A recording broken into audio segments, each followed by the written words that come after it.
Hello friends, Nick Malinowski here. Welcome to my art studio in lovely Blue Hill, Maine. We're going to be talking about oil paint mediums that you can use to keep your studio practices toxic free and safe for not only you or your pets or friends, family, anyone else that is around. Oil paints themselves are non-toxic, but the solvents and the mediums we use can release volatile organic compounds into the air that can linger in your home air, your studio air, for months and months and months. So we're going to eliminate these toxic fumes, and we're not going to change our studio practices at all except for just a few tweaks, but we can paint the way we were before, and it's really, really great. So let's dive right in, and I'm going to show you what I've learned throughout the years to keep my studio practices toxic free and to keep the materials top notch and basically just as good as they were with using the toxic materials. So I'm very excited to show you what I've discovered here. So let's jump right in. Let's take a look, come on.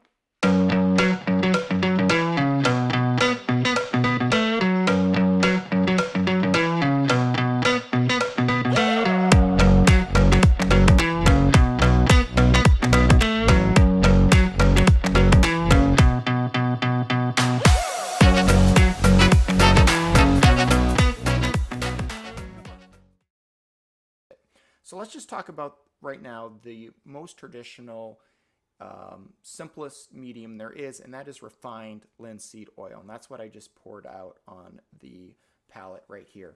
Now, refined linseed oil is very thin, and it really creates, you can create a nice thin layer of oil paint with this.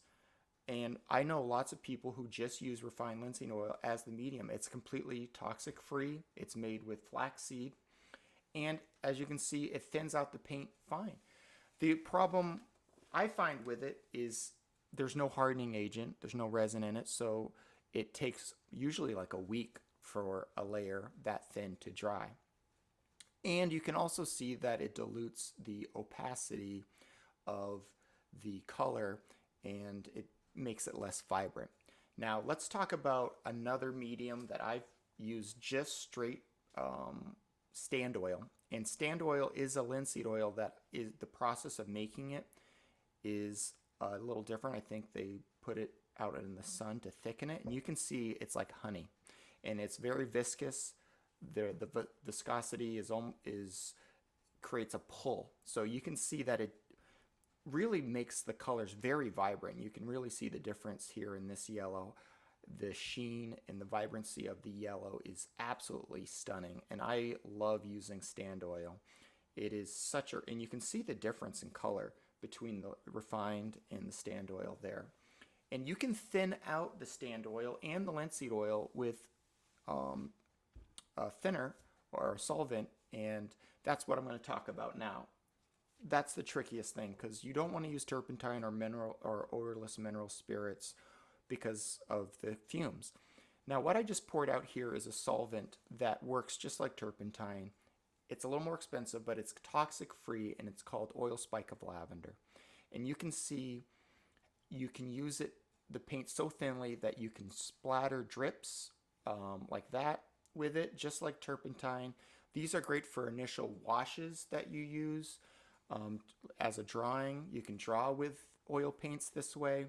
It extends the color so far that you could do an entire wash. You could cover your entire canvas with not too much pigment, because it really extends. Look how much it extends that color, so you can really get expressive and use amazing brush strokes, almost like drawing.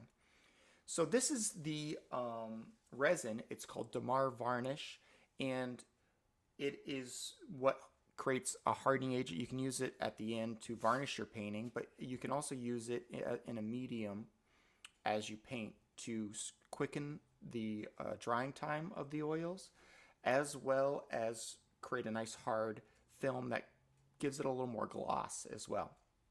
So I made a medium. Traditionally, the medium is 1/3 stand oil, 1/3 Damar varnish, and 1/3 a solvent, which I used oil spike of lavender. And you can see this medium is absolutely amazing. It extends the color. You get that vibrancy with the stand oil, but you also get a little more extension and gloss and a quickened drying time because of the Damar varnish in there. And you can see the difference in the color there. It is absolutely beautiful. It creates such a nice layer of oil paint. You get that sheen. There's the stand oil up there. But compared to just the refined linseed oil, it's night and day in the color. So this is a painting medium that has been used for hundreds of years by all the masters. And really the game changer for me is realizing that I could use oil spike of lavender to break down the Damar crystals, as I did here, to make the Damar varnish.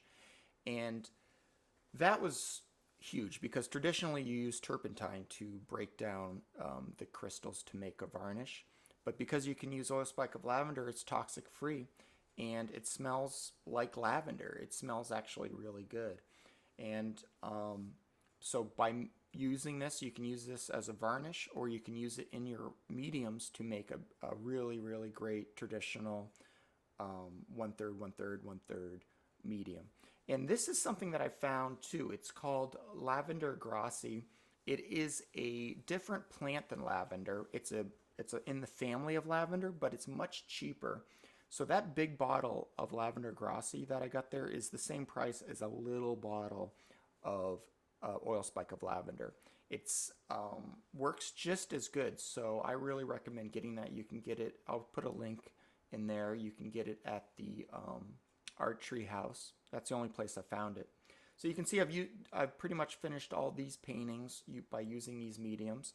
And if you're interested in the traditional formulas for different mediums and caustics, you can mix wax into these mediums. You can tweak them any way you want to really create an effect that is your own. And I really recommend learning how to make these formulas. You can become an alchemist. You can become a cook, your own chef in the art studio. And these two books are really great. The Artist Handbook is like a Bible of materials, and this one here, the formulas, I use all the time. You can see I got some bookmarks in there. It goes through the mediums, gives you the recipes on how to use it, the right ratio, and to create different effects that you need. You can see right here, this is the actual Damar resin with stand oil, and it shows you the ratios of each to mix in. And this book is really great. I have it, when I was in school, I would experiment with different formulas. It shows you how to use gesso, traditional rabbit skin glue, gesso on panels. It has those formulas. It has different glazing formulas. And now that you know that you can use oil spike of lavender, you can just substitute that for turpentine in all these recipes and get toxic-free recipes for your oil painting that have been used for hundreds and hundreds of years. And they're natural materials, which I always feel is best.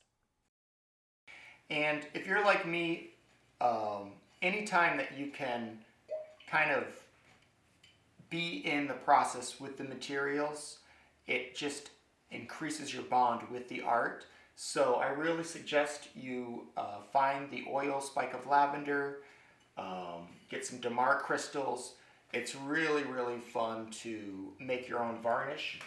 And you're going to, the more that you know about the ingredients that you're using, your studio practice is going to be more well-rounded, and you're going to have more confidence knowing that you are making art that's going to keep you healthy and vibrant for years to come.